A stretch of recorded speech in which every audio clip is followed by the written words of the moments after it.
Hello and welcome back to the Making Horror Podcast. I'm your host, Ryan Sheets, and we have been away for quite a while, but we're back, and we're in video now, and this is the second time, actually, this is the third time we're doing this intro, because Jeff has fucked up a lot. That's my bad, guys. But yeah, we're back, and I am joined, as always, by my co-host, Jeff Rhodes. What's up, guys? Long time no see. I'm sorry. This is going to be a rough podcast back. So, Jeff is already struggling, and so much. It doesn't help that this is the first time that we're doing the video version of this podcast. So, this is just a test. We might be out of focus. We might be out of sync. We might look like garbage. Who knows? I mean, I'll know when I'm editing. We don't have PAs here, so I have literally my camera looking at me. My monitor is far away. I hope I'm in focus. If I'm not, see, luckily I can tell that I'm in focus because my camera has focus assist, so I can see the. My camera has focus assist. Beep. Shit. Little bitch. Yeah, I'm glad this is a video podcast now. Oh yeah, they can see, I can't do all my underwear anymore because they can see me. Wow. Oh darn. So today we are going to be talking about Annabelle Creation. But before we get into that, I want to bring up some stuff about nautical films because nautical films has been kind of sporadic over the past few months. We've had 4 short films get released, all from my end because Jeff is too lazy. Bro, don't even give me that. All right. K. Roger is working me like a slave. All right. I get 2 days off a week, and they even ask me to come on one of those days. So basically, I have 1 day off a week. I'm sorry, Jeff. And guess what? My overtime pay isn't that much because I don't get paid a lot. So you can go fuck yourself. Gladly. But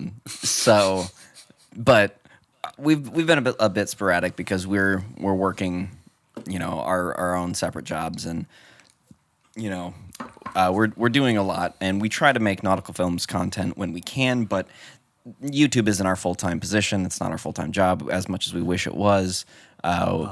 It can't support us right now. I mean, we don't even have enough subscribers to actually get paid. So if you're not subscribed, please go ahead and subscribe to us and like and share. Hit the subscribe button.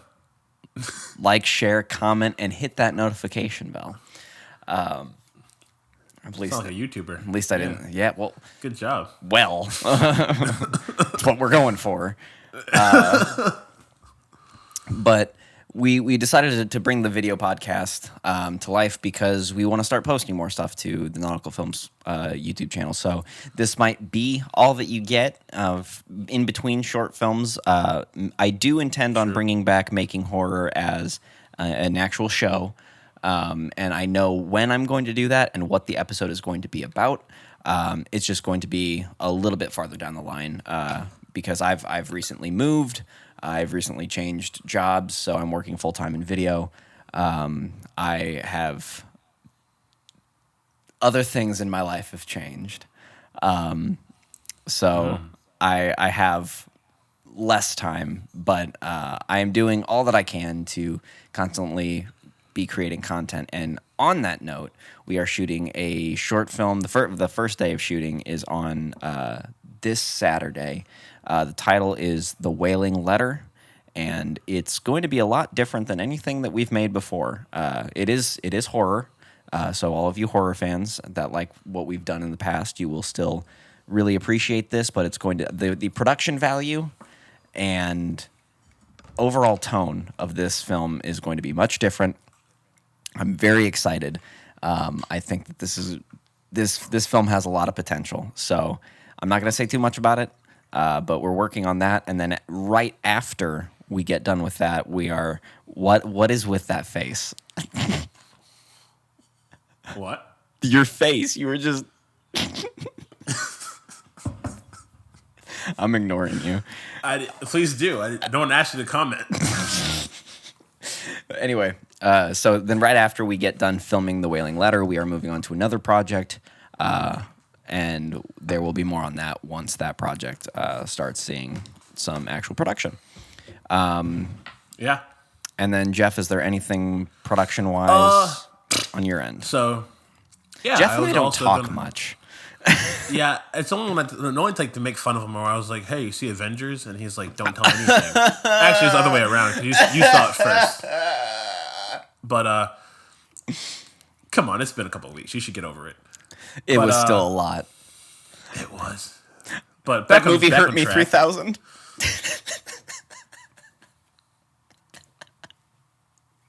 Anyways, I am working in the midst of doing a lot of things.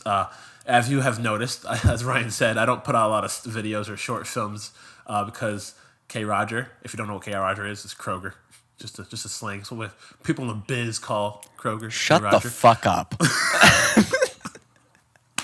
But no, I got a like a vodcast like this kind of thing is a video podcast. So it's gonna be called Pillow Talk with Jeff. It's basically a podcast about whatever I want. So the show that we have been promising on Jeff's end is finally going to see the light of day. What movie recording has stopped automatically? Just start it again. God fucking bitch. Fucking I'll cut it out. Camera. Yeah, I agree.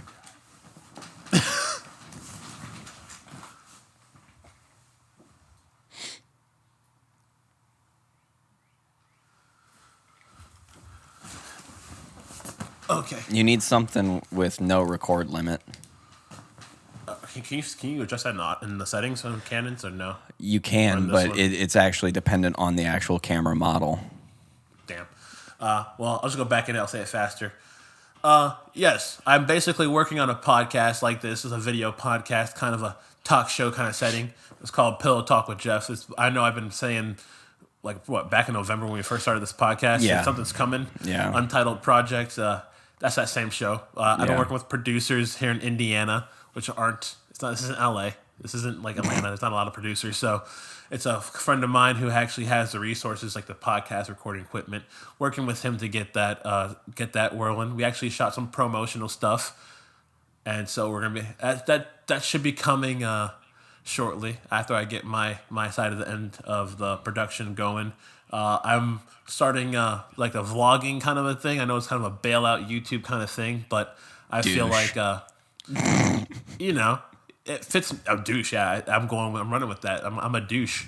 I'm going to Miami and I'm going to record that. I'm also going to PopCon here. Can you believe this? He's going to Florida and he's not even coming to see his old pal Ryan. And Ryan, where do you live in Florida? Miami's only an hour and a half away. Just saying. Why don't you come to me? I don't have a car. Well, whose fault is that? Me for not being 25 and not renting a car? I'm in the same boat. Minus a day. Well, don't you have a car? I do. So you can drive to me if you wanted to. Yeah, but people get shot in Miami. We're gonna be on the South Beach, like in the gay community kind of a thing. Isn't that South Beach the gay community? I don't know. Why are you making me have to fix shit in both? It's not gay bashing. It's just a very gay community.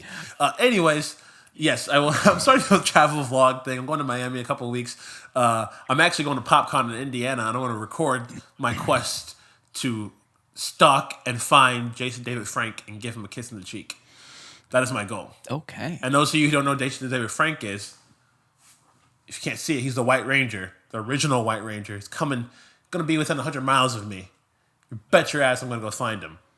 I'm going to kiss that man on the cheek. I'm going to record it too. I can't bail you out. What? Oh, if I get arrested? Yeah. Oh, I hope to God I get arrested. Okay. It's going to be a fun time. We're gonna. I'm going to kiss that man. Right in that cheek. I'm going to ask him straight up. If he says no, I'll say, okay, you can kick my ass. But if he says yes, I'm going to kiss that stubbly face. What have we become? Okay. So, 10 minutes in, let's actually get to the movie. So, today we are talking about another entry into the Conjuring universe. And after we talk about Annabelle Creation. We are going to talk about the Conjuring universe as a whole and the current state of things because, as anyone who has listened to this podcast before knows, The Conjuring is my favorite horror movie of all time, favorite horror movie franchise, and I think I've got some things to say. But before we do anything, let's bring in our special guest. It's Annabelle, because that's the movie we're talking about. White people. Jeff hates this thing. Why are you buying dolls that's supposed to be possessed? It's like, that's stupid. It's okay. My girlfriend hates it too, so whatever. She's a smart girl. That's why it's not in my room. It's literally sits out in my living room. Yeah. So like if someone breaks in, that's the first thing that they see. So they might just be like, no, I'm good. That's actually a fair point. I would not break into a house. If I broke into a house and saw the first thing I saw was an Annabelle doll, I would leave. I think these things through. Okay, so let's actually get to the movie. So, Annabelle Creation was released in what? 2016, 2017? 2017, wasn't it? I believe so. Yeah, 2017. 2 or 3 years. Directed by big idol of mine, David F. Sandberg. I absolutely love David F. Sandberg. If you don't know the story of David F. Sandberg and you're an aspiring horror filmmaker or just an aspiring filmmaker in general, you should definitely go and look into his story because he started out like we all did on YouTube, and he made a short film called Lights Out, which we should definitely talk about on the podcast at some point because that movie's too good not to talk about. I mean, the movie? I just mean like the short film. The short film's like 3 minutes long. Yeah, no, the actual movie. Yeah. But yeah, just go look at his channel. It's called Pony Smasher. Oh, You can see a bunch of his amazing. No, excuse me. His amazing short horror films. They're all really well done. He's got some comedy bits on there too, and he also has a lot of behind the scenes stuff of the 2 horror feature films that he's done, which are Lights Out and Annabelle Creation. And that's how I learned about the eyes he does for Lights Out. Yeah. His YouTube channel. Really, really good content. Fascinating. And he seems like a really down to earth and genuine guy. Okay, so Annabelle Creation is a fantastic movie. It's not without its flaws, and I give more of a pass to Annabelle Creation and its flaws than I do The Nun and its flaws because David F. Sandberg directed Annabelle Creation, and he seems like a really genuine guy. Corin Hardy directed The Nun. He seems like a real douche and full of himself. So it's amazing what a great attitude will get you. I mean, it got him he booked a DC job. He's director of Shazam, which it didn't. Hell yeah, too. James Wan, he went to Warner Brothers and is like, hey, I'm gonna just do your universes. Honestly, yeah. Well, James Wan started with Conjuring, then got Aquaman. Yep. F. Sandberg started with Lights Out and Annabelle Creations and got Shazam. I mean, and those are probably the 2 best, well, minus Wonder Woman, the 2 best DC movies that has come out in the last couple of years. So I didn't see Aquaman, but I did see Shazam because it was David Sandberg and. Yeah, Aquaman is, you can tell it's James Wan. There's heard jump scares. There's so many jump scares in that movie. I heard that. Well, I didn't just hear. I saw the footage that Annabelle is in Aquaman. Oh yeah, apparently he's like they go underwatering. Yeah, she's sitting on a little chair. Yeah, I've never seen it, but that's awesome. I heard. That's so awesome. Yeah. But anyway, so let's talk about Annabelle Creation.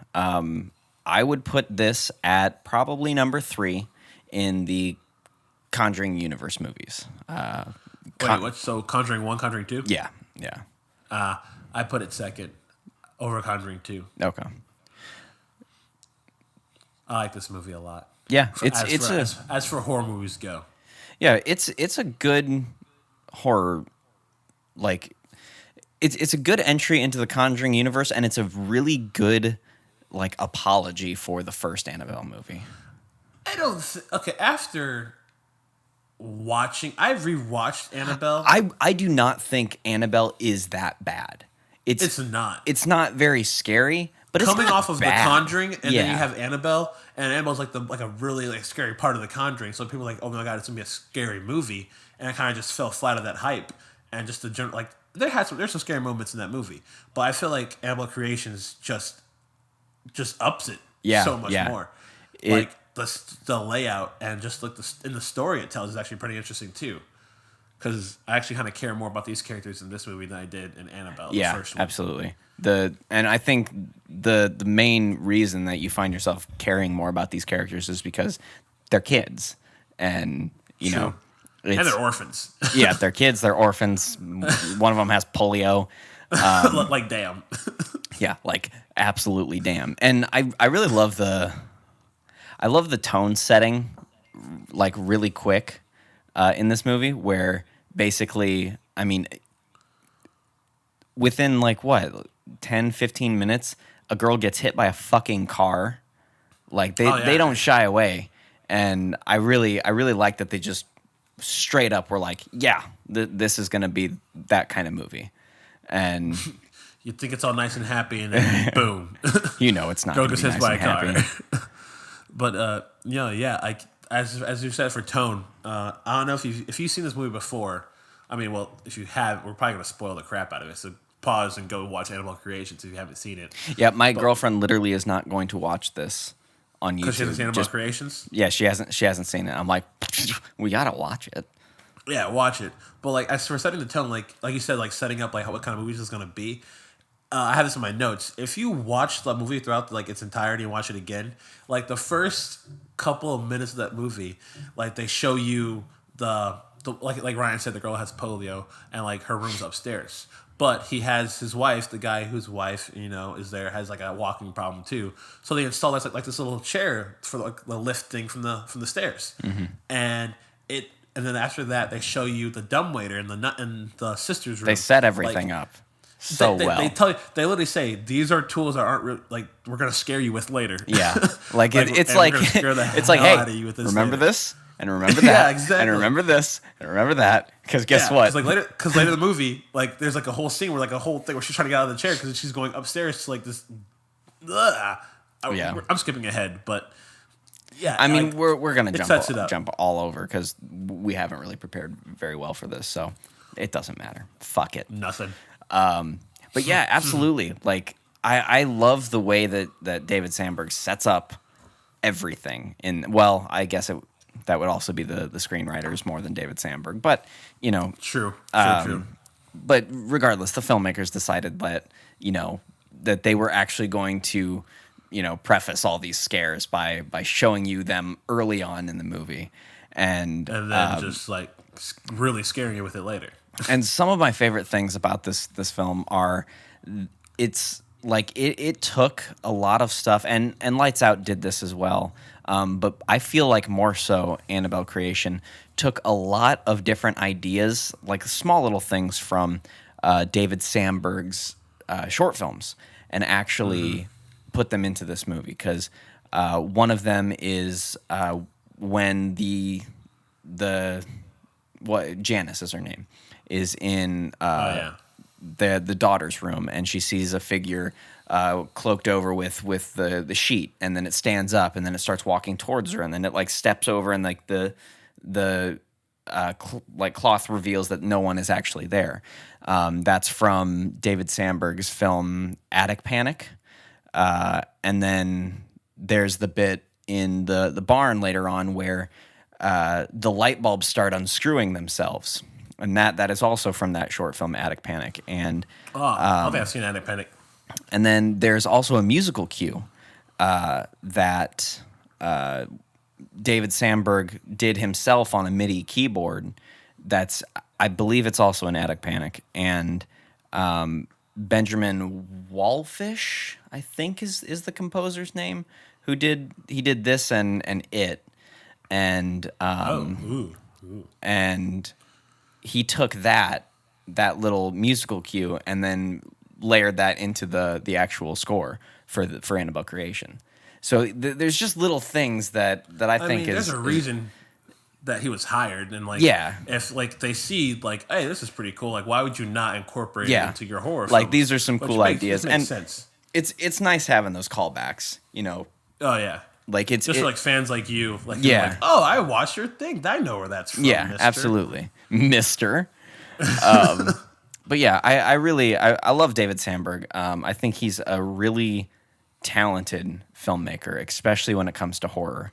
He really knows how to get the best reaction out of you, and he, you know, because a lot of these times with horror films, I mean, let's compare this to The Nun. A lot of times it feels like when you're watching The Nun that there's a jump scare just for the sake of there being a jump scare, just to get a reaction out of you, and the only reaction is like, oh, holy shit, you know.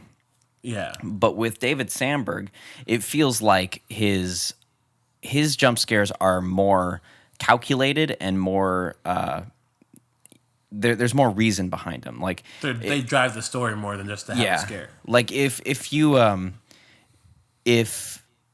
really likes to subvert expectations, and he mentioned this in one of his behind the scenes videos on YouTube, where he talked about how he the scene where the Higgins daughter is or not the Higgins I forget B whatever the the Annabelle the actual little girl, when you see her standing in and looking out the window, and you can see the reflection of her face. And he said the reason that he did that was because he wanted to have that jump scare, but he wanted to subvert your expectations, because by seeing her reflection in the window, you're subconsciously thinking like, oh, I can see her face, so if she turns around, I know nothing's going to be holy shit, you know. And basically, you know, that made us all shit, except for the fact that that was in the fucking trailer. No, that's a lie. I will attest to that, because I still jumped. I remember this jump scare because it was in a trailer. Yeah. And I was just like, oh, I'm not going to be scared. And then they take away the dialogue. Yeah. Because she says, what do you want in the trailer? She just turns around and it's her face. And she just has that deep voice, which scared me. It's like, your soul. And I was just like, oh. I mean, honestly, because like it wasn't really a jump scare. She literally just turns around and says "your soul," and it's the voice that really gets me. That you don't know, like you'd have, because even it's in the trailer, like even he does that, like he shows you what's going to happen, but he doesn't really show you. Kind of like how like Marvel does like their customer trailers, they show you, but they don't actually show you. Okay, Marvel just fucks trailers. Marvel doesn't make trailers. Marvel makes bullshit and calls it a fucking trailer. Because I'm pretty sure 99% of the fucking Endgame trailer wasn't in the goddamn movie. Avengers Endgame really hurt my soul. Yeah, that's like, what, 2 references to Endgame within I'm sure podcast. There's going to be a lot. That's not about horror. The movie does nothing to do with horror whatsoever. Let's be real. Endgame is currently the second biggest movie of all time. Obviously, there's going to be some... By the time we release this, it's going to be number 1. I don't know. It's still behind 300 million.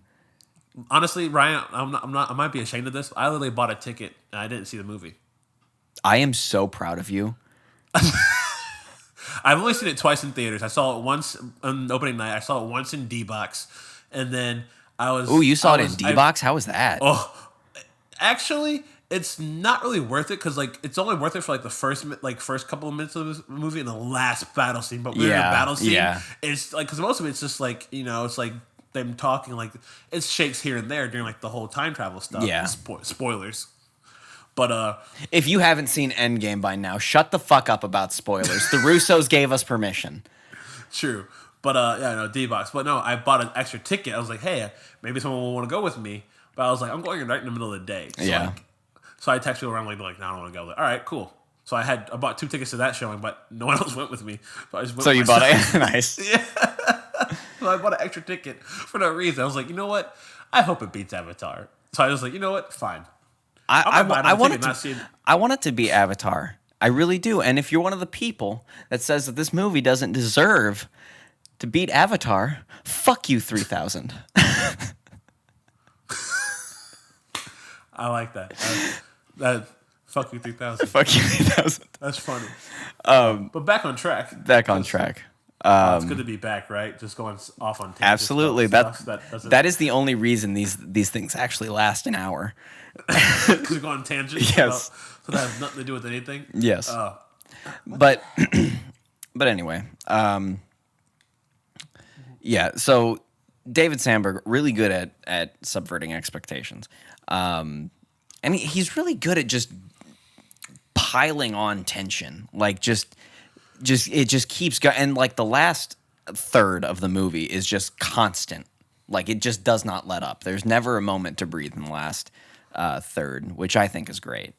I mean, that's typical of most horror movies, but you really feel it in this one. Like the whole scarecrow thing. Not needed. Not needed the scarecrow thing is one of my complaints of the movie, because I love it, but it's not needed. That felt like an idea that they could have done more with. Like, sure, who knows? It might get its own movie. Probably. We're gonna get there. We're gonna get to the current state of the Conjuring universe. Because I think we've all got stuff personally, to say. Was it needed? No. Did it add to the tension that you were talking about? I feel like it did. Yeah. But did it add to it in a cheap kind of way? I guess you could say that. But for me, I'm already focused enough on I'm already shaking my boots at this point. Yeah. I'm just adding a moving scarecrow. Yeah. Is just, I was like, oh, so now I have to worry about this and this killer doll? Well, shit. You know? Fuck you, 3000. But yeah. Like I like the idea that they did in The Conjuring 2, where the valet could take many forms and manipulate like the Crooked Man and Bill Wilkins and stuff like that. So, Wait, hold on. I thought they were two different people. The spirit of Bill Wilkins is being manipulated by Valak, but the Crooked Man is like a manifestation of the demonic. So the Crooked Man is like still technically Valak. So, but why is Valak getting his two movies then? Money. That's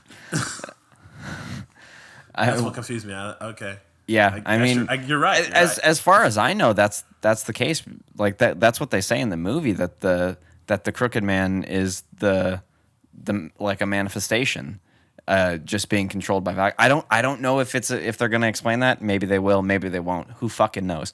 Anyway, I was hoping that the Scarecrow would be something more along the lines of that, where.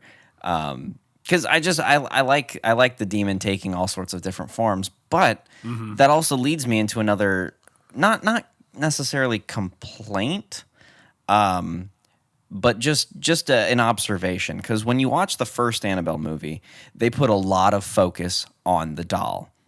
There's not a lot of focus on the doll in Annabelle Creation. It's not. There's only really one moment where like they do anything really with the doll itself, which is when what's her face, Lulu Wilson's character has that gun that has the ball thing, and she shoots it at Annabelle and it hits her in the face. That was so terrifying. And then when she turns back, Annabelle's it's just staring right at her. And I think it's so funny that she just like they both just like brush it off like No, you clearly saw that was not looking in that direction, and now it is, you fuckhead. Get the fuck out of there. Like, I'm sorry. I mean, no, you make sense. What you're saying is true. But I mean, that's one of the best. I think that's one of the best scenes of the movie, because you're right on reality. Yes, that would have happened. Absolutely. But this is Hollywood. We're not paying to see reality. We're paying to see stupid people get murdered. Yeah, but There's not a lot of emphasis on the doll. 1 second. Is your shit still recording? Yeah, I did it at one time, but we're still good. Okay, perfect. But yeah, they don't put a lot of emphasis on the doll, which I can't tell if that's good or bad.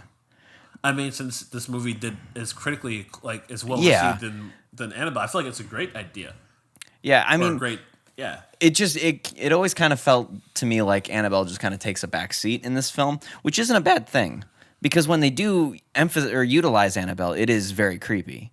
But she felt more like a side thing, and I'm not gonna lie, all of the shots with Annabelle are fucking amazing. Well, yeah, I put it in the same kind of realm as like the first not the first, like the remake of the Godzilla that Yeah. came out in 2015. How like people said there wasn't enough Godzilla in it, Yeah. but it was still a great movie. And like when Godzilla showed up, he stole the show. Don't get me Same started on Godzilla King of the Monsters, man. Thing. Okay. Oh boy. Tangents. That's all we got here. It's just tangents going on No. side tangents. I'm excited for the movie. That's all I'll say. It does look pretty dope. But yeah, like anyone who is going into, and actually I need to explain this before I watch it with Janae.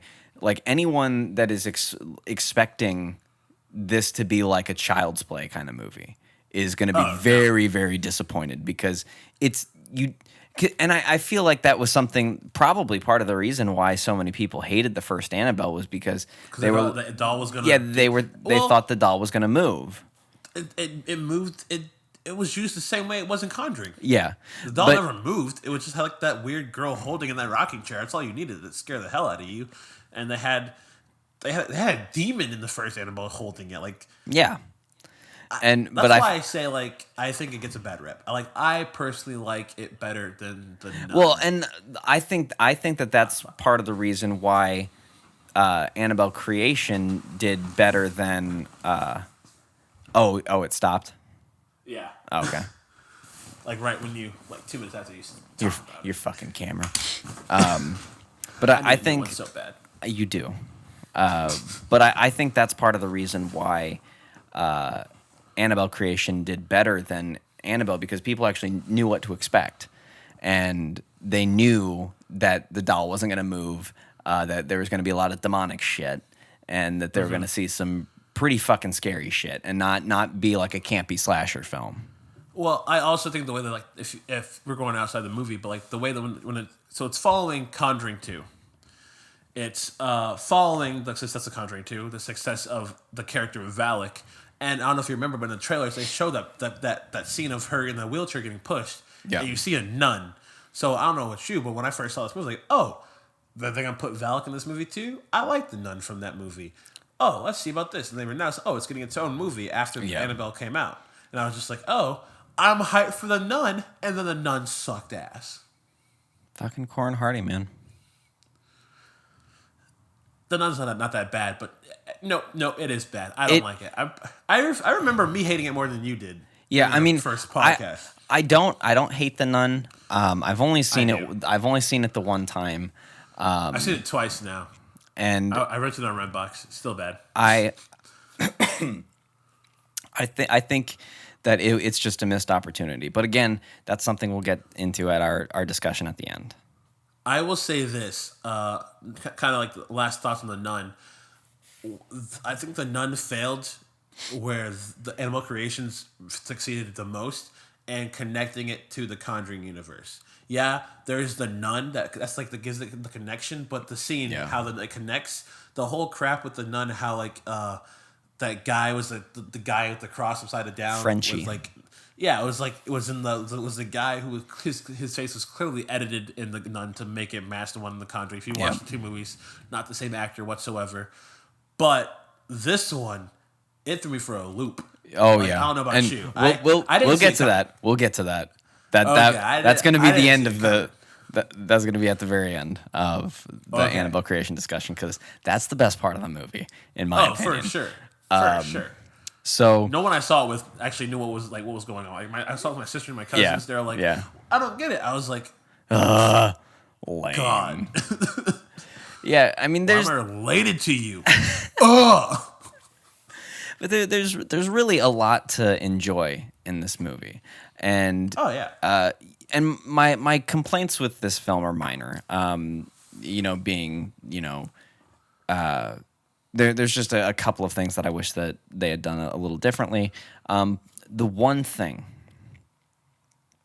that I really am not a fan of, and this is because I'm coming off of 3 consecutive Conjuring Universe films of little to no blood and no one dying.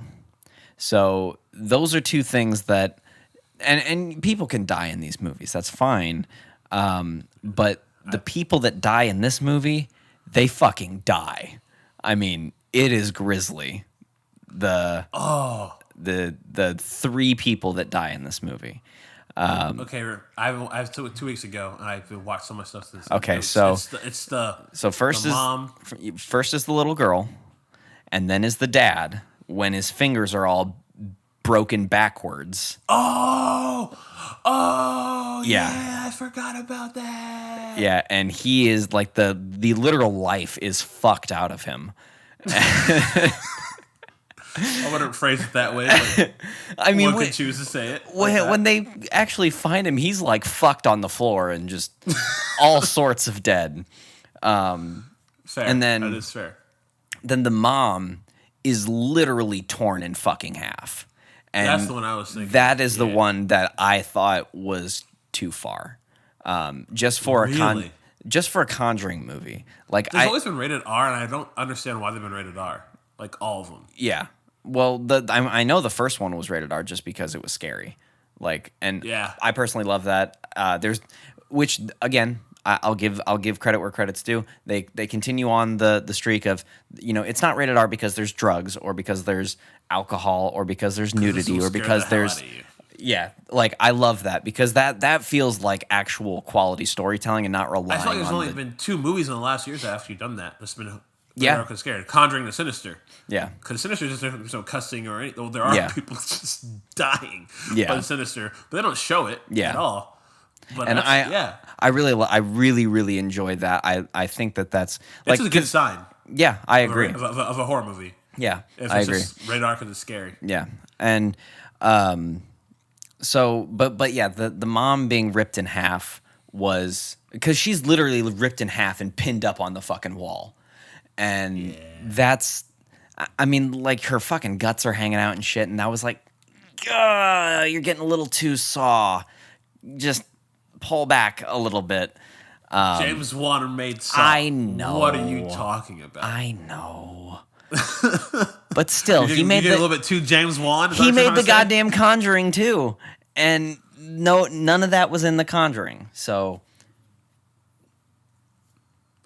you see what I mean? I do, but I disagree with you wholeheartedly. I love gore. I love the gore in this movie. I think it's shock value.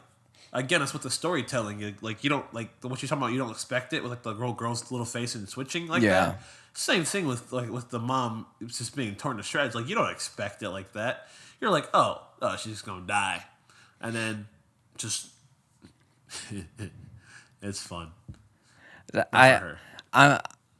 I like gore in certain situations, and that I guess the reason for it is just because then at the very end of the movie, they show in full what they showed in the first film where the guy gets his throat slit, and that didn't faze me at all because I had already seen the mom completely torn in half. So I mean that is just the first major scene with gore in the Conjuring universe. So it threw me through a loop.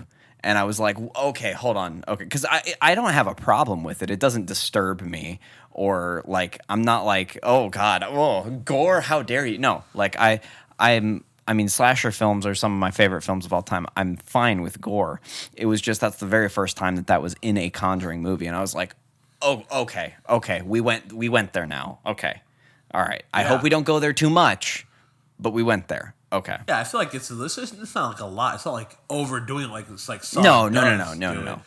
I feel like the next Conjuring movie, like in my recollection of the movie, The Nun didn't have that much gore in it. No, it didn't. I haven't seen Curse of La Llorona because I don't care about it. But my girl Linda Cardellini's in it, and I love her. We're gonna Shout talk out to about Velma. the Curse of La Llorona. Shout out Velma. That movie could suck all at once, but Velma's in it. Velma can get it. She's also in Avengers Endgame too. She's doing right with her career. That's all I gotta say. Linda Cardellini. She is.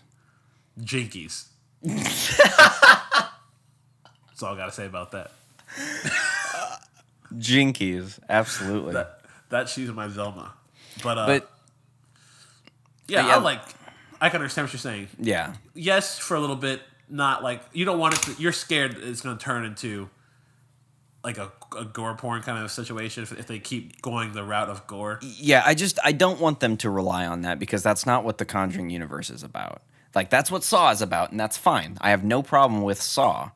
But I like what the Conjuring universe has established itself as, and I don't want to see it stray too far away from that.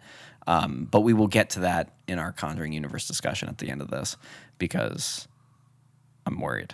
But anyway, You should be. If there's Hey, a Jeff. universe building and their name's not Marvel, you should be worried. factual. Hey, Jeff, What's up? why don't we talk about that fucking ending? Yo. Honestly, I don't remember it that well. All I remember is that it fucked my mind. Okay, so let me try. I will. If I butcher it, just chime in. I do remember the whole thing. Oh, I know. I remember it. I don't know how it ends. All I know is the girl, her name Jane. Do you want me to do it? No, I'm gonna try. So, I'm just gonna call her a little creepy bitch. So, a little creepy bitch who was like, "No, I want this doll, and it's my doll. Don't play with it." And then I don't know. You go for it. I quit. Okay, so Janice, the main character of the movie, she ends up getting possessed by the Annabelle demon, and my whole question with this movie when I was watching it in the theaters is, how are they going to connect this and bring this full circle? Because at the end of the first Annabelle movie, he literally just buys her this doll. So how is the doll going to get from this farmhouse to there? Yeah, I wasn't even worried about it, to be honest with you. I was so into the movie. I didn't even care at that point. I didn't even know if they were going to, so I didn't really care either. And then the fact that they did, I was like, okay. Oh, yeah. Same. But anyway, so Janice is possessed by the Annabelle demon, and she leaves the doll there. And then she actually escapes the house and disappears. No one from the farmhouse can find her. She's gone. So then cut to a little bit later, and this family is looking to adopt someone. And they happen to have Janice, who now calls herself Annabelle because she's still possessed by the Annabelle demon, at this orphanage. And of course, the thing that they give Janice is a fucking Raggedy Ann doll, which, if you don't know, the real Annabelle doll is a Raggedy Ann doll. And excellent Easter egg. Loved it. This is the first Annabelle movie, too. Yeah, it's great. I love it. But then, so then they end up adopting Janice / Annabelle. And Chance, shut up. Go on. the true star of the Pumpkin Man 3 is making noise. But anyway, so Janice ends up getting adopted, and they move into this new house, and she grows up, and she grows old to be the woman that was in the first Annabelle movie. Oh, your shit. Stop again. Yeah. Get a better camera, Jeff. Continue. She grows up to be the neighbor's daughter in the first Annabelle movie, who calls herself Annabelle Higgins, I believe, and then murders her family, and it ends literally where the first movie basically begins. And they never say how the neighbors get the Annabelle doll. They don't even say that it's the same doll. So What are you talking about? The doll itself. It's a different doll. Yeah, like they don't address that part of it. Well, I'm confused what you're talking about. So at the farmhouse, the Annabelle doll is there, and then It stays there. The priest takes it.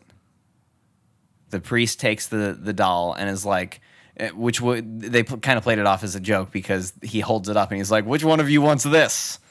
You remember that? No. You watched this more recently than I did. Ryan, when I have assignments for this podcast, and it's a movie I've already seen, You just put it on in the background and look at your phone. I know. Shut up. I mean, I take notes, But I already said what I wanted to say about this movie, so Okay. no, I don't remember that. But then, yeah, so then that's the last time you see the doll, and they never address whether or not that's the same doll that the boyfriend buys in the first movie. It's not. It's brand new. You can tell from the first movie. But It's but just the same looking one. But at the same time, that was a Oh, custom you're made. saying because he custom made the first one? Yeah. Ooh, I never thought about that. So, and that was the other thing that kind of confused me because the girl, when she pulls it out of the box, she's like, "I've been wanting one of these for so long," but he only made the one. So I don't know. Maybe he didn't. I don't know. There's an Annabelle 3 coming out. Maybe it'll address Annabelle that. comes home.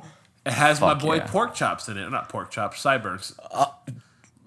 Chops. It's just chops, Just man. Chops? Okay, yeah, just call it just Chops. Get it Okay, fucking fine. right. Don't you disrespect Chops. Patrick Wilson. Chops.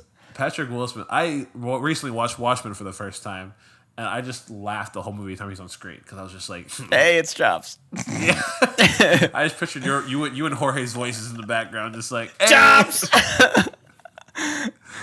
Good times. That needs a little explaining. The reason that we call Patrick Wilson Chops is because he played Raoul in the Phantom of the Opera movie, and he had just the most epic chops in that movie. So, he's Chops. I mean, he has like chops like all his movies. I'm pretty. That's just him. It's Chops. It's Chops. I don't know if he had it in Aquaman. I think we watched that movie and see if he has it. He might have shaved them off. No, not the Chops. Not the Chops. He's like, he can't. It's chops. P-Dub. P-Dub, no. P-Dub. Oh God. So anyway, yeah, the ending of this movie was fucking incredible because I first saw this movie with my mom because I was living in I was living in South Bend. You and Jorge were still at Ball State, and I was at a family reunion when this came out. Well, but I had no one to see it with. Like I had just gotten back from Gotcha. Ball State, and like all my friends were still moved away and shit. And I was like, God damn it, I want to see this movie. And my mom was like, fine, I'll go see it with you. And I was like freaking out at the end, Mom.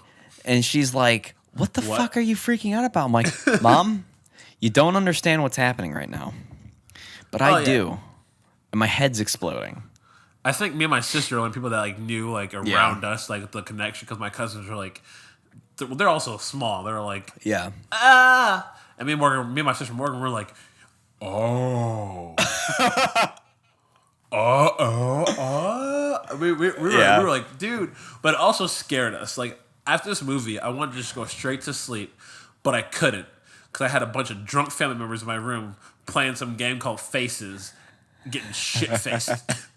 In my room, I was like, Mom, I just want to go to sleep. She's like, you have the biggest room. We're not leaving. Do you want to know why I couldn't sleep after I saw this movie? Why? Because this You was bought staring that? at me. This was staring at me. This was literally sitting on top of my shelf, just like staring down at me. I'm like, I want to move low-key you, but at just the wanna, same time, I think you're gonna kill me. Can you send me your address? I want to send you stuff. No, fuck you. Come on, just send me your address. I mean, if they're cool horror shit, I might actually do that. Free horror stuff. It won't be. Fuck. But, you know. It'll probably be like a pig penis or something. Where would I get a pig penis from? Yeah, I'm just going to send you a nice bloody pig penis in the mail. Ship it through the United States Postal Service. And they're like, oh, what you got there, Becca? I don't know. Smells Looks like pretty a pig's bad. penis. Looks like a pig's penis. Like, oh. You know what that reminded me Weird of? that you know what that is. That reminded me of The Office, where Dwight gives Michael like what he thinks is like oysters or something. He's like, well, that's because they're bull testicles. Yeah, I wouldn't do that, but I would send you some weird shit though. I know you Do would. you know what a Dybbuk box is? I don't want to know. A Dybbuk box? Am I saying that right? A Dybbuk box? No, I don't. Have you seen the movie called The Box No, I by haven't. Sam Raimi? Like produced by Sam Raimi? Uh-uh. Oh, has Negan in it. It's pretty cool. Decent movie. Something like that. Basically, a box with a demon inside. Has weird shit like locks of hair and like little emblems and stuff like that. I'd prefer that you didn't do that, but that's just me. Okay, let's wrap up Amazon our right now. Look what a demon box costs. We're gonna wrap Continue, up continue. our final thoughts on Annabelle Creation. Great movie, great addition to the Conjuring universe as a whole. If you haven't seen it, yeah. If you haven't seen it, go change that. It's a great movie, and it fits in real well with the Conjuring and the Conjuring 2. If I were to give it a rating on the making horror slashes, I would give it probably 4 out of 5 slashes. You know what? I will give it 4.5 slashes out of 5. Oh, really? I was just gonna get 4. No, because I really like this film, and I really respect David Sandberg, and I really love David Sandberg. So I will give it 4.5 out of 5. The only negatives are minor ones, just the gore and just a couple of underutilized ideas. But other than that, excellent film. I gave it 4 slashes. Good film. You know they can. You're on video now. Oh shit! I sure enough was. I totally forgot. I was just looking up demon boxes to send to you. I'm on eBay right now. Do that. Let's do that after. Fine. Yeah, you can't be a fucking spacing out now, you little shit. I don't like this anymore. Anyway, final thoughts on. It's a good movie. Go see it. I was sending that to you so I could take a drink, but you decided to do the same because you're a little bitch. What you drinking? Apple cider. Oh. Tequila and orange juice. You think that this is non-alcoholic cider? You're wrong. Mm-hmm. Okay, you right. Yeah. You right. Final thoughts, Ryan? I did my final thoughts. What are yours? You fucking idiot. Box. It's a good movie. Go see it. It's creepy. It's scary. I don't know. Slashes? 4. As I put up 5 feet. I don't like being on camera. It makes me nervous. You're a cuck. Okay. So But I'm your cuck. Fair. Let's move on to The current state. the current state of the Conjuring universe, because I want to talk about this. I feel like before you should do that, what's your takes on the latest installment, The Curse of La Llorona, or Llorona? I don't know how to pronounce it. La Llorona. My Sharona. Because I haven't seen it. I wanted to see it. There's literally a song in Coco called La Llorona. I only know one song from Coco. Remember Me. The okay. old ass woman singing about shit. I know what you're talking about, Joe. But I feel like you should tell the people because I haven't seen it. Because I wanted to see it, but then it got horrible reviews. I didn't see it either. But you did. No, I did not see it because it got slaughtered at the box office. Same. So I mean, both. absolutely obliterated at the box office. And I think the reason now I kind of get it, because believe it or not, this is an entry into the Conjuring universe, but it was not marketed like that.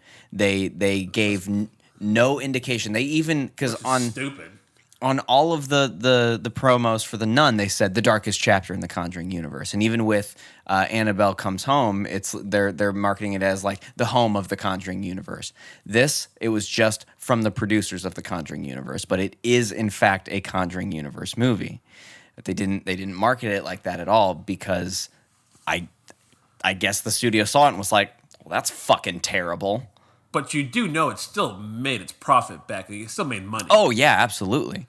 So they're gonna make another one, or they're not gonna make another one. And that's really what I want to talk about, That is what is concerning me, because the Conjuring universe is getting more and more successful. Like, the movies are doing great. Even The Nun made a fuck ton of money, and Because that's what the genre is. It's a low budget film.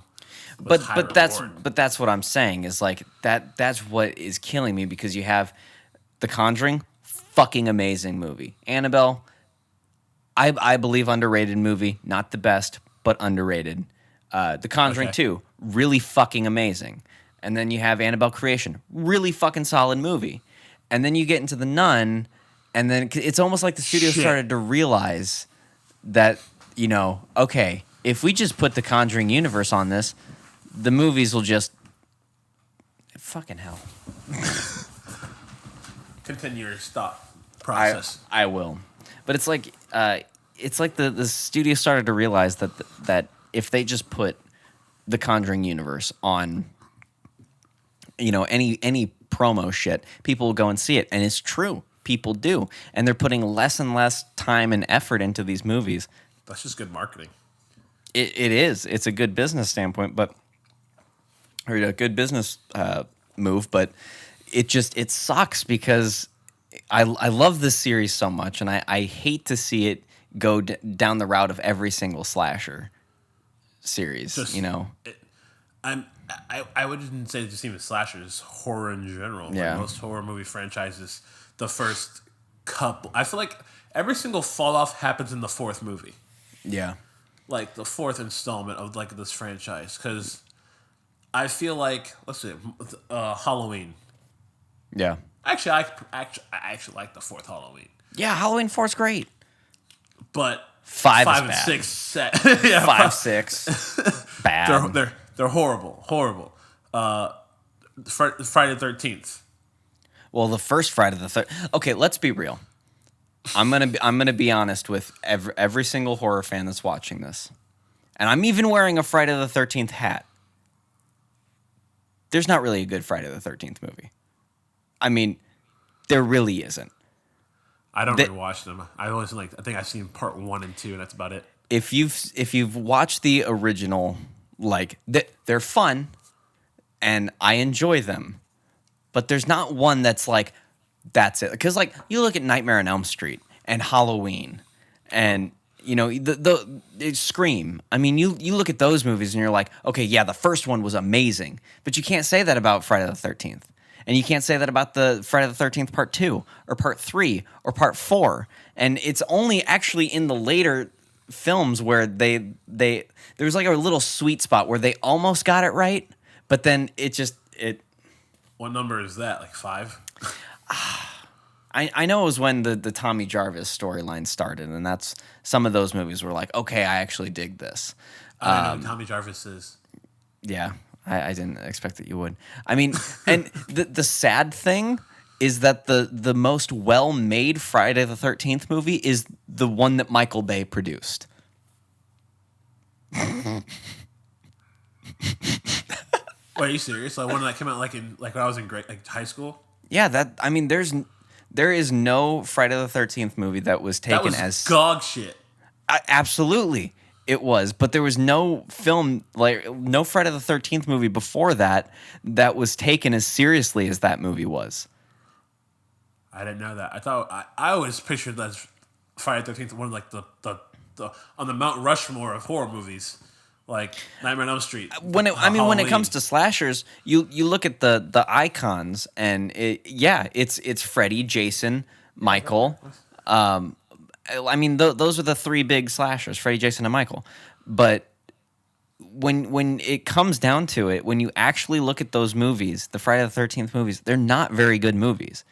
And I don't believe I'm alone in saying that, because it's just a lot of the same for a long time until Jason Takes Manhattan, and then that even that was just Jason on. That was a movie. Oh yeah, that's a movie, and literally that that just goes to show the power of marketing once again, because that movie was marketed as Jason in Manhattan when that's really just like the last 20 minutes. But then people were like, well, that was dog shit, so they tried something new where Jason was basically like this demonic fucking worm that could infiltrate other people's bodies and control their bodies. So Jason was like this demon worm that was possessing people, and people fucking hated that. But that set up Freddy versus Jason. But then they didn't do anything with that for fucking 10 years. And in the meantime, they decided to do fucking Jason X, Jason in fucking outer space, and Cyborg Jason, which that one at least was funny, and they meant for it to be funny. I mean, one of the best jokes in that whole movie, this dude is like about to like Jason's machete is right behind him, and the guy is like getting approached by Jason. He's like, "Whoa, man, whoa, whoa, whoa, whoa, whoa!" And then he looks back and he sees the machete, and he's like, "Oh, you want that?" And he literally gives Jason the machete, and he turns around and he's like, "Hey guys, it's fine. He just wanted the machete," and then he fucking kills him. One of the best. I mean, it's great. It's really, really good. I think did they recently just add it on a streaming service? Does it Netflix or something? I watched it recently. I think I watched it last year, like during Halloween. Jason X. Yeah. I think it just was on, so just added it to Netflix or something. Or yeah. Whatever. I've watched it recently because I remember you and Josh talking about it on our previous podcast. Yeah. I was like, I have to see this movie, and I watched it. I was like, this is horrible. It is insanity. Yeah. But at least that one doesn't take itself seriously and is like really, more of a joke. Well, maybe the Conjuring universe goes that route. I don't want it to, though. I mean, I hold the first Conjuring in such high regard. I don't want to see it go down that path. Hey, and you will always have that. But you know what? Guess what? It's not going to happen because you know why? Yeah, James Wan's still a producer in this universe, but he's moved on to he's in the superhero game now. And he made a very successful superhero movie. So all his attention is going to be on that superhero movie. Yeah. He's going to be in the DC universe. Like, he is their Anthony and Joe Russo for DC. I'm fine with him staying in the producer role and giving new filmmakers chances with these Conjuring movies. Because that's what he did with David Sandberg. That's what he did with Corin Hardy. I believe that's what he's doing with the director of Annabelle Comes Home and The Conjuring 3. Well, Conjuring 3 is the same director of La Llorona, isn't it? That's why I read somewhere. I think that's the case. Which, yikes. Well, yeah.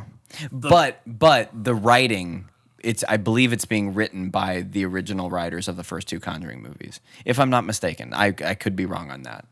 Honestly, I only heard how bad it was off these two podcasts I listened to, and I looked up reviews, like the stars on Rotten Tomatoes, and it didn't have that big of a rating. So I actually never went in depth and read why it was like as bad as people thought it was. So I'm not gonna lie to you.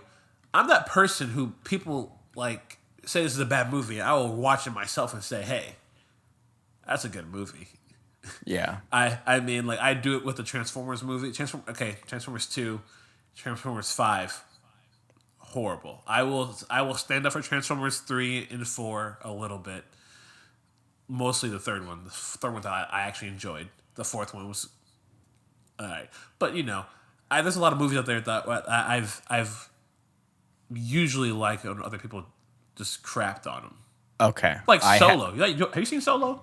I did, and I didn't think it was that bad. I actually like Solo. Solo was actually, I think, a pretty decent movie. Okay, so I've got this information pulled up right here. Ooh, the deets. So, Michael Chavez, I believe is his name, directed The Curse of La Llorona. Gotcha. And he is directing The Conjuring 3, but he did not write The Curse of La Llorona, and the people that did write The Curse of La Llorona are not involved with The Conjuring 3 at all. In fact, The Conjuring 3 is being written by one of the four writers of The Conjuring 2. So that is promising. Yeah, it's one of the four writers. Was this the one guy who said, "Hey, maybe the Valak should go to the beach in Miami and start stripping naked"? What if it's that guy? Then we're in trouble. I don't know. I can't say, but I will say that is more promising, and James Wan is still Producer. So No, this is Warner Brothers, not Blumhouse. Okay. Yeah, this is Warner Brothers. I answered my own question. Okay. Yeah. We'll see what happens. We have, how many movies do we have coming out? We've got Crooked. I know 3 at least. Crooked Man. Yeah, there's Annabelle. four Conjuring Universe movies on the slate. There is The Conjuring 3, which is set for September of 2020. There's Annabelle Comes Home, which comes out next month. Wait, what? Yeah, June 26th. I had no idea. There's been no marketing for it. I know, there's just been that one trailer. And then That's is bizarre. The Crooked Man, which has had nothing but a director, nothing but a screenwriter. Nothing but a screenwriter attached to it. That's interesting. There's a screenwriter attached to it, but James Wan is actually the one that wrote the story. So that is actually kind of intriguing. And then there's an Untitled Nun film in the works. It's probably that nurse film that won that competition. Why would they go from the nun to the nurse? Because wasn't that the whole deal, the thing? Like maybe get your idea put in the Conjuring universe. No, I believe it was like you got $50. You got $50?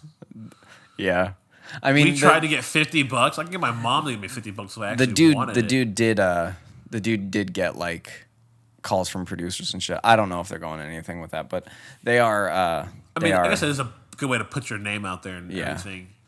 But wow, just 50. That's steep. Yeah, I agree.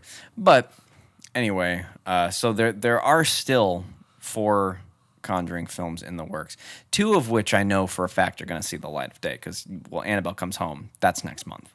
And then The Conjuring 3, that's obviously going to happen as well. I feel like the nun's going to happen too because people Yeah. hate that nun. Or by hate, I mean love it. Yeah. They love to hate it. But I think Annabelle Comes Home and The Conjuring 3 are both going to do really well because they are bringing back what I think works the most about the Conjuring series, which is Ed and Lorraine. Chops. Yeah. Chops! But also, from the look of the trailer, it doesn't look like they're going to be in Annabelle Comes Home very much. But I still... Go ahead. Well, I was gonna say I'm getting that kind of RDJ in Spider-Man Homecoming kind of feel. Yeah. Like in it, but not really like in it. God, but shit. Pussy, mother, damn. I'll wait.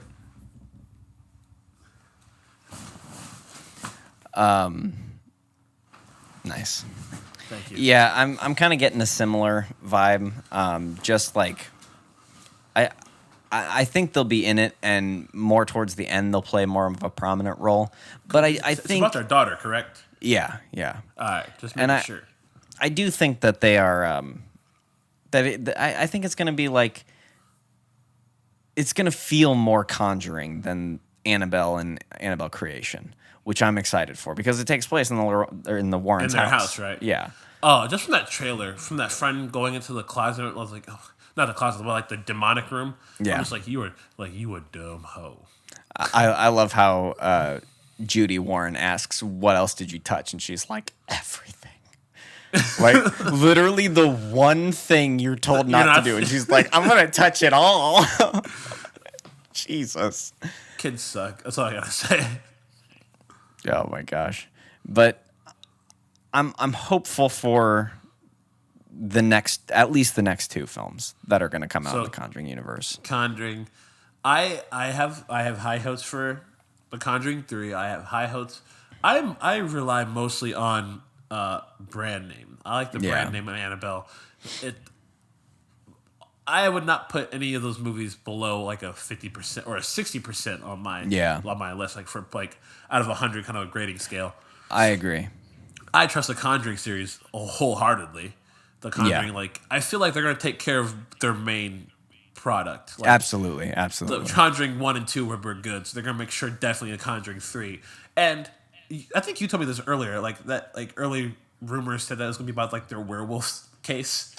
That's not so. That was a long time ago. I don't know if that's still the. I kind of hope it's not because that's. I kind of want it.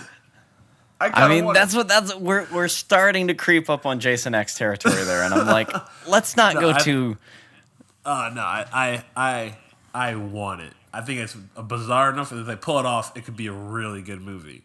They could, and I feel like they could definitely do it, but we'll see. I mean, like you said, I am like name a good horror werewolf movie. I can't name a good horror werewolf movie, but I can name, American Werewolf in London. Is that a horror movie? It's kind of like horror comedy. Oh, I was gonna say Cursed. The only one I know about is Cursed with Jesse Eisenberg and Nicole Richie, I think. Directed by it's a Wes Craven movie. I think early 2000s. Oh. Yeah, I've never heard of that movie. Or like the new movie that came out. Was it Wolfman by Guillermo del Toro? I don't know. Wolfman with Benicio del Toro. He plays the Wolfman. Yeah. So.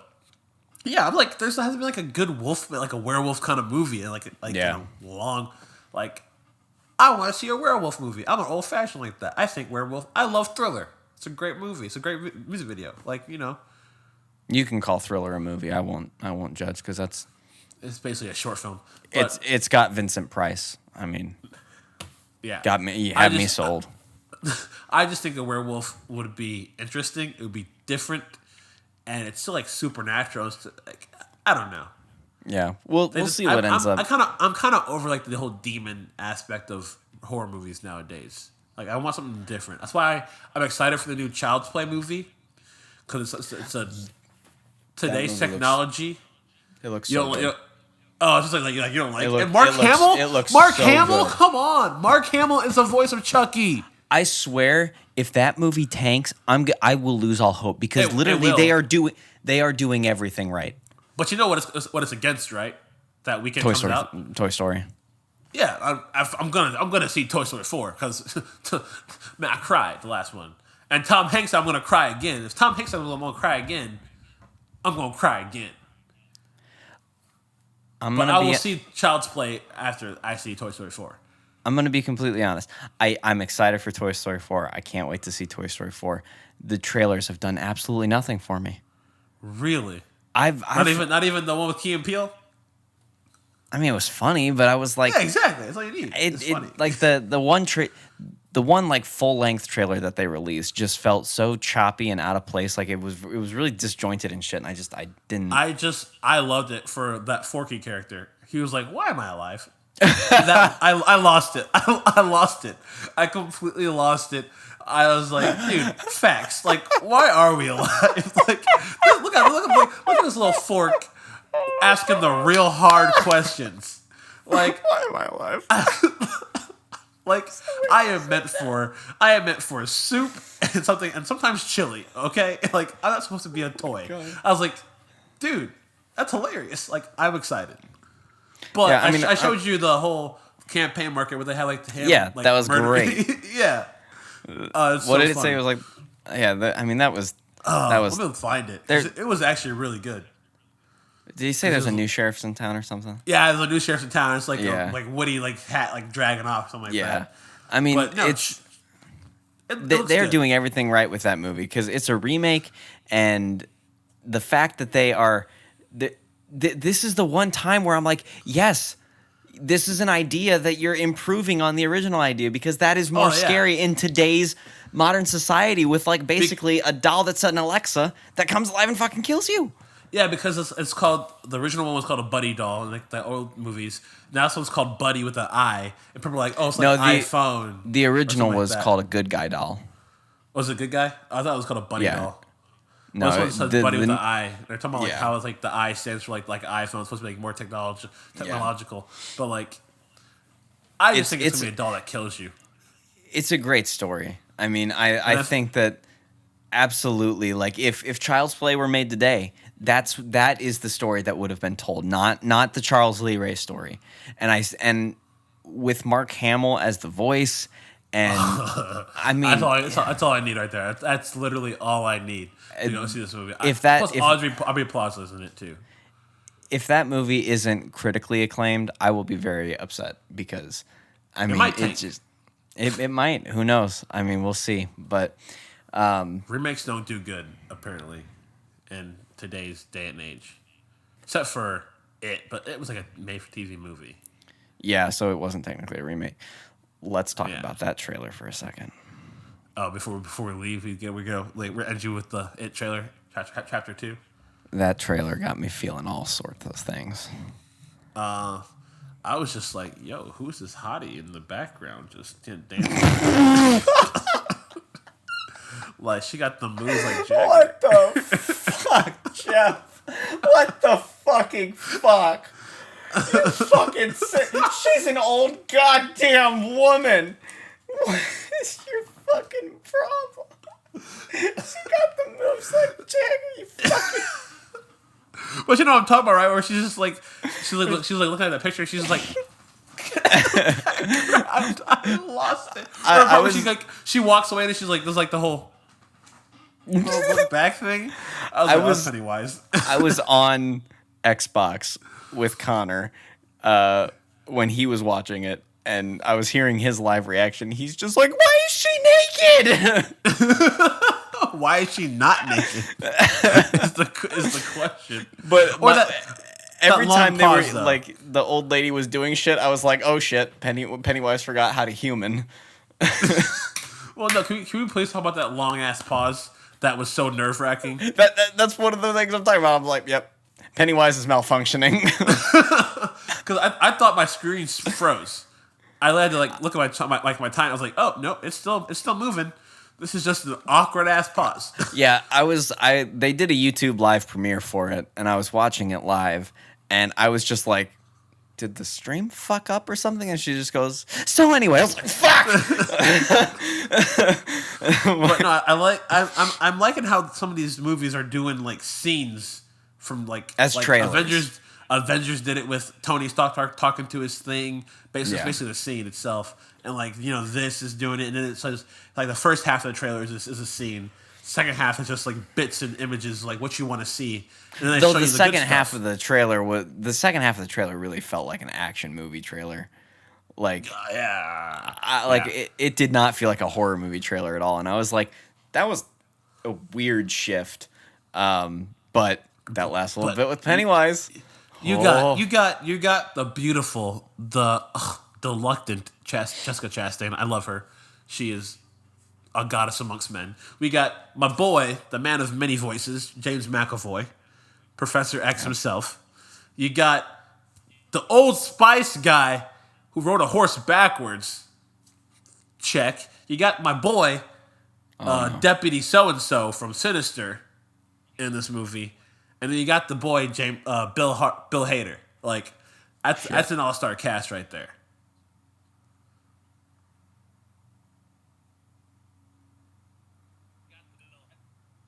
You good? Yeah, my video connection just tanked. Okay, I'm back. Go ahead. Okay, I just made my point. You got 5 dope-ass actors who I don't know if the Old Spice guy can act, but he's the Old Spice guy, so I don't really care. Yeah. From my childhood. But no, I'm excited for this movie. I didn't even see the first in theaters. I think I saw it on Redbox when it came out in video. Oh, nope. I saw it illegally online. That's how I saw it. You're such a bitch. Yeah, no, but then I did go, like, I went to go buy it on Redbox too. So I gave some of this money to the studio. No, that actually probably is number 3 favorite like movie going experience of my life. Of your life? Of the first It was favorite one of my movie experience?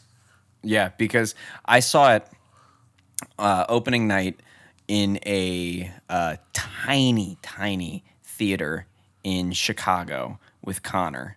and there was this dude sitting next to me, and like the whole theater was screaming their asses off and shit during the whole theater. It was just a really fun experience. But this dude next to me, every time something happened, he grabbed onto me and was like, "Oh my god! Oh, sorry, man." And just he just looked. He did not look like the type of person that would do that, and he did that at least 3 times in the movie, and it was really fun. But that's topped only by Avengers Endgame. Love you 3000. And Jurassic World. Endgame, Force Awakens, and then Godzilla. When I saw it by myself in theaters, IMAX, Nice.